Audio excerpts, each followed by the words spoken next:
We were at the grill at the Ritz-Carlton Hotel, and we were talking with world-famous George Noory. I can't say anything else. World-famous is George Noory's label from now on. He has written a new book called Journey into the Light.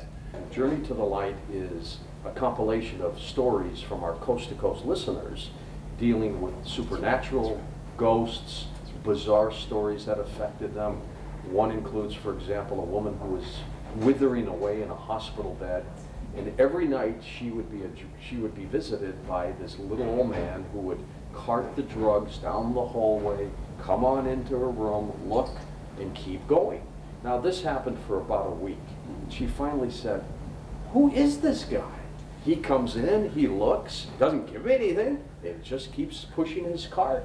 She finally asked the head nurse at night, "Who is this guy? He comes in my room every night." And she said, "Oh, him. That's Gramps. He died a long time ago, but we don't have the heart to tell him he's dead." Oh, wow. So we have stories like that in Journey. It was well received and sold real well, and still does on Amazon.com, and it's in all the major bookstores all over the place, and we're happy with it. The series of the next few, one is called Talking to the Dead, which obviously is equipment to deal with the dead. And then there's a novel about a time traveler named Nero Blaze. And then we're doing one called Talktown USA, which is more of a harder news story about America's craze for talk shows and how, I believe, talk shows have put the lid on people from going ballistic. Really? They've given people an outlet for venting.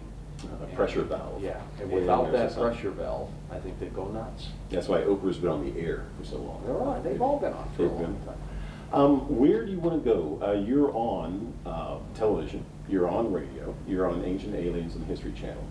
You've been on you did a series of 6 episodes on Sci-Fi. Right.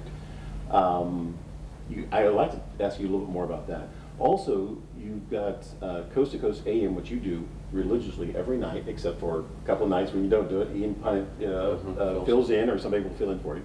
You're kind of like the Johnny Carson now of Coast to Coast AM. Where do you want to go in the future? Where do you see broadcast? Where do you see talk shows? Where do you see all that? I mean, a lot of it's internet driven. I mean, a lot of this comes out with people in their basements, in their caves, so to speak, and they're on the internet and they do this. Where do you see broadcast going in the next few years? Well, it's going to be dramatic, and the change is going to be dramatic, and hopefully we have stayed a little above that each time. We stream on the internet to thousands and thousands of subscribers who pay a very nominal fee every month, I mean pennies every month, for the ability not only to listen to the program, but they can podcast it. Those who can't stay up at night, they go into past archives. We are now sending them special programming to their iPhones. And I think that's the big way that radio is going to go. Terrestrial radio is still strong and important, but we do a lot of that. We're on XM satellite, the channel 165, where a lot of truckers get us. And we've got a huge audience from truck drivers who are up at night delivering things to America to keep this country going. They're great guys and gals who do that. We have a lot of law enforcement listening to our program. There was one officer who called me from Springfield, Massachusetts. He was watching one of these large hardware stores at night, and they had all their paraphernalia outside, their barbecue grills and everything else. And he said, he's on the phone talking to me. He's calling in about some story. And he said, "George, you're not going to believe this." And I said, "What?" He said, "I'm watching this hardware store, and there's a guy wheeling a barbecue grill away." He said, "I got to go arrest him." And he kept his phone on. They have that little phone clip up there on the collar. And he kept that phone on, and he went up and arrested the guy live on the radio. Oh, wow. And as he's handcuffing him, he said, "By the way, you're on the radio. You ever hear of Coast to Coast?" And the guy went, "No!"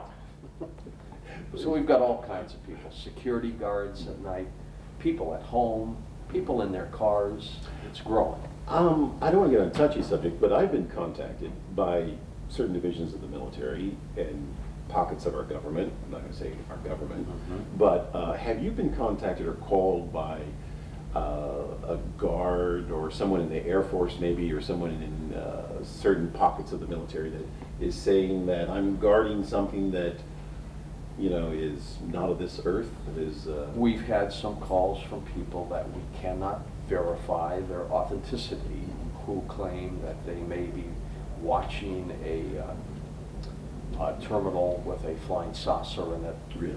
And things like that. We do get those kinds of calls. I think radio needs to understand that. Talk show hosts around this country need to understand that they're talking to one person, not millions, and you have to keep it personal. That's why I'm so glad I started locally here on KTRS. Yes. When I did my Nighthawk show. The Nighthawk show at It Big 550? groomed me, it trained me to deal with individuals on a one-on-one.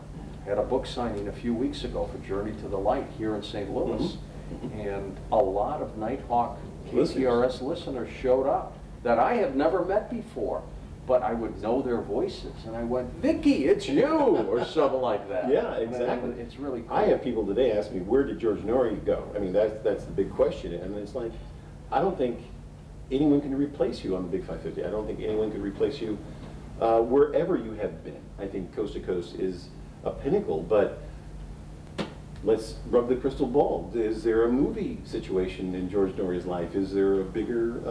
wait a minute, let me back up. You did that 6th episode on sci-fi. Right.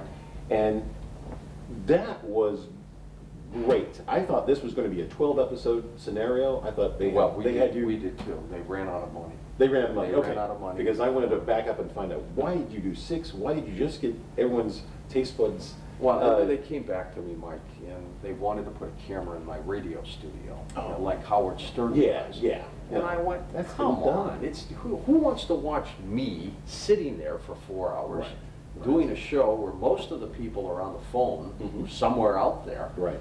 That's not great television. No, it's dull. And you know, I've won 3 Emmy Awards in television production. That doesn't sell, and I'm not going to slap me on camera and do that. Right.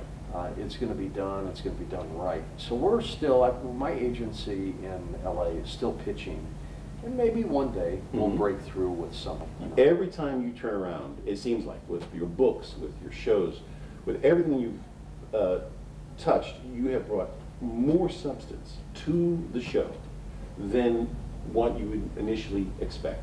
Do you have a driven interest in the paranormal, in these oddities, these Always did, since phenomena? I was a little boy. Really? I had an out-of-body experience when I was 11 years old. I was interested in UFOs because of my mother, who brought me home a book once from the late New York Times science writer Walter Sullivan called We Are Not Alone. I was hooked on all that stuff at a very, very young age. But I was also interested in news and broadcasting, and I went into that arena to uncover some of these stories. Well, at that point, Michael, I was 19, 20, 21 years old. News directors and news management people would hear me say, "Hey, I want to go cover this UFO story," and they'd laugh at me. "Go on, kid, cover this murder. Yes, There's a fire. I need you to report on that." Right. But eventually, as I got a little older and I had the ability to dictate my own path, we went into this.